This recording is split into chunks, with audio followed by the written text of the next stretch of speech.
Welcome to McPlum, simple solutions served daily. In this video, I will show how to make Zinger burger sauce. To begin, you'll need a few key ingredients. Start with a generous half cup of good quality mayonnaise, 2 tablespoons of your favorite chili sauce, and 1 tablespoon of Dijon mustard.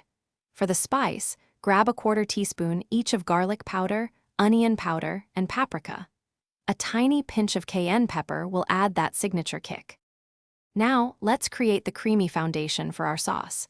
In a medium-sized mixing bowl, combine your half cup of mayonnaise with the 2 tablespoons of chili sauce. Next, add the 1 tablespoon of Dijon mustard. Whisk these ingredients together thoroughly until they are completely smooth and well incorporated. This forms the perfect neutral canvas for our vibrant Zinger flavors. It's time to infuse that distinctive Zinger zest. Carefully add your 1/4 teaspoon of garlic powder, followed by the 1/4 teaspoon of onion powder, into the creamy base. Stir these in well.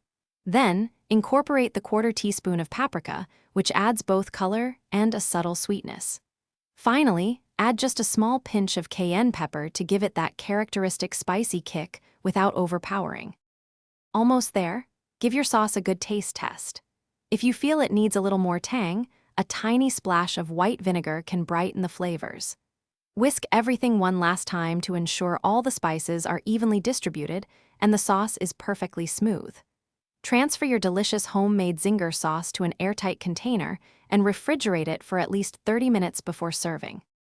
Thanks for watching. Stay juicy and subscribe.